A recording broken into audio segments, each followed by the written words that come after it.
Hello, welcome back to the Cricket Nerds. Today, Benj and I are previewing our next team in our series of previews leading up to IPL 2024, which is looking like it's going to be a big one, very exciting.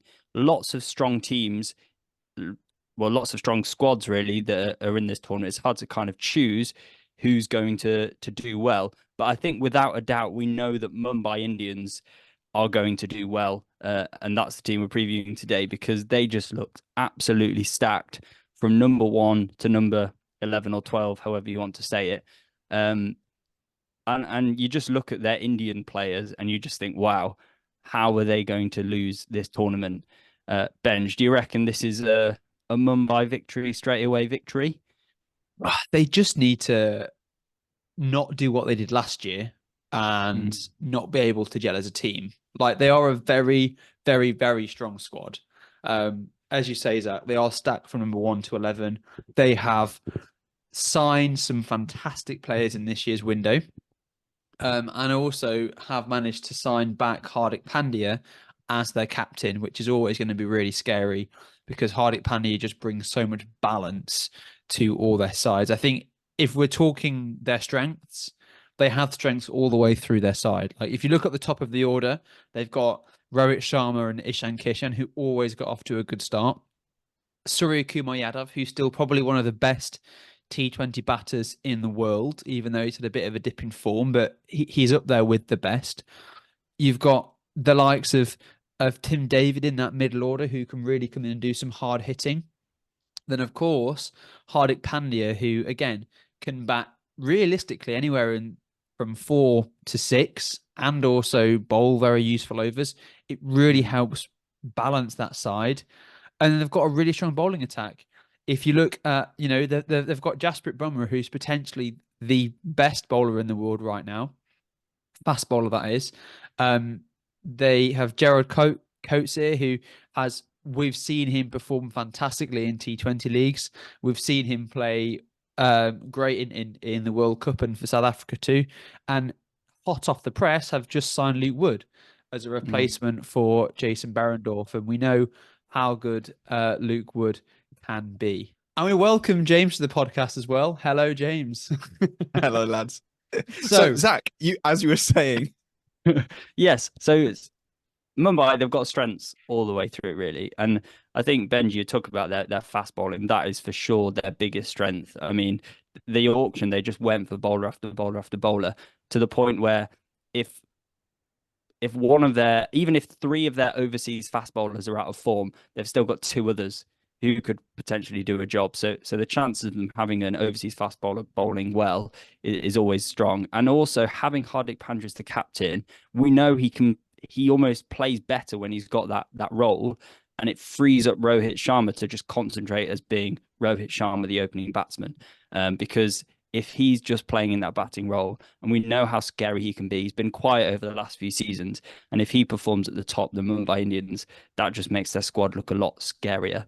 But thinking about weaknesses then, because no side is completely infallible, James, what are some of the weaknesses potentially of Mumbai's squad? oh, I feel like I'm coming in as like the harbinger of doom. Like, I haven't said a single nice thing about Mumbai. And I completely echo what you guys said before in that they are looking incredibly strong. But I think there definitely are some weaknesses. I think Jason Behrendorff withdrawing due to injury and getting Luke Wood instead, it's got upsides and downsides for them. I think Jason Behrendorff, he's obviously a highly experienced player, and that's something that I think the bowling attack needs a little bit of. Obviously, they've got Jasprit Bumrah there, who is a cheat code when it comes to cricket, but without Behrendorff, without Behrendorff, it just takes away a lot of experience. And Luke Wood, while he is exciting and he can bowl some really, really good deliveries, especially up top, I think that lack of experience, and with Gerald Coates being a similar bowler, probably a bit more exciting than Luke Wood, I'd say. And Madhushanka, like they're exciting, but they're inexperienced. At the same time, you've got a leg spin problem. I think there are a lot of, I mean, they got Shreyas Gopal, but realistically, it's going to be Pierce Chawler again, who's going to be that main spin option for them. And he was good, but and he's not that old. That's the really surprising thing. I think you always just lump him in with the 40-year-olds. He's actually, I think he's younger than Kohli, but he's not like the world's best leg spinner. No. So I think that's a weakness that potentially could foil them. But I think realistically, they've got most bases covered. Yeah, I mean, we've said over the years how probably for the last 5, 6 seasons how Mumbai Indians, they've never really had that standout spinner going into a tournament, but they've always found players like Rahul Chahar, Mayank Markande, who have been young, inexperienced spinners who have done a good job, and maybe someone like Kumar Kartikeya is that player, slow left arm, a decent bowler. I think he did okay in the Side Mushtaq Ali Trophy, so they've got options there in terms of the spin, but you're right. I think in the auction they missed out on Hasaranga. Like they had a perfect opportunity to pick up someone like that, who also would just give their batting lineup extra depth as well.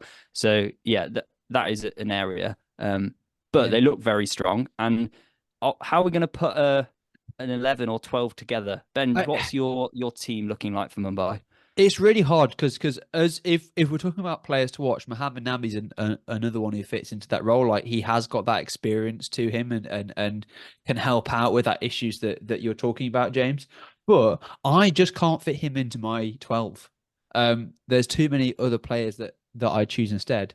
So for me, this will probably come as no surprise, but we're opening with Rohit and Ishan Kishan.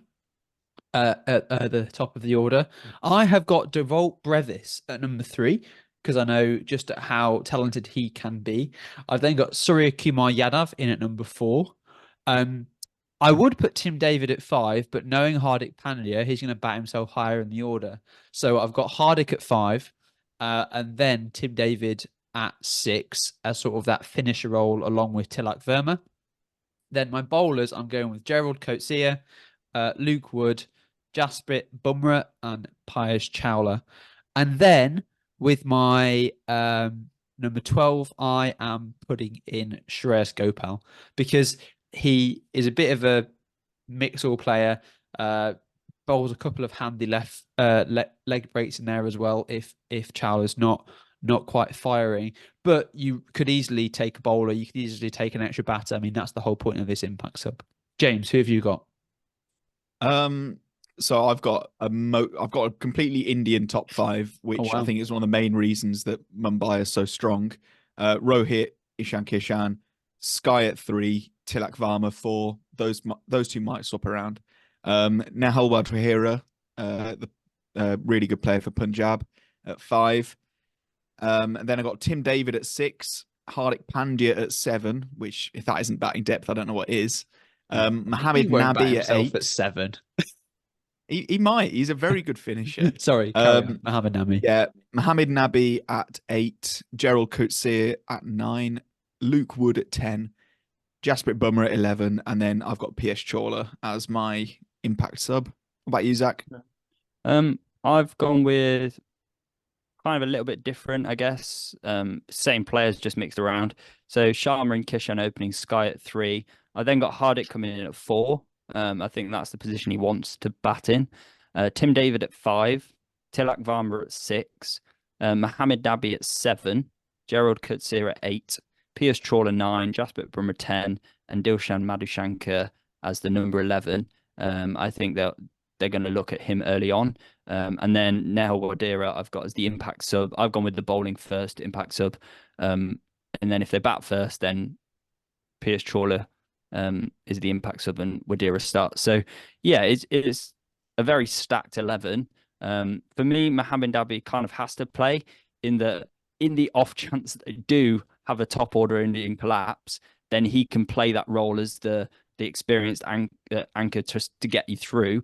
But also he's a very good finisher. So he's kind of that overall. He can provide the economy with the ball and finish with the bat.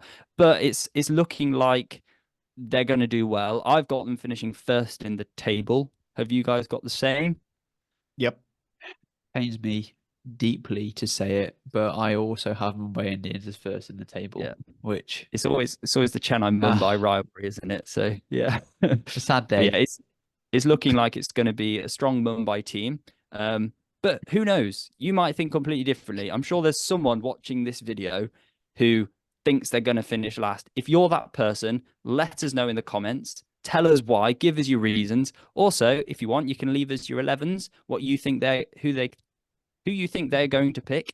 Also, if you've enjoyed this video, leave a like. Leave a like just because James managed to make it last minute. That's worthy of a like. Subscribe if you haven't already. Share this with your friends. The YouTube algorithm is not favoring us at the moment, so help us out there. And if you want to support us even further, you can become a member by clicking the join button as well. So thank you so much for watching, and we'll see you in the next one.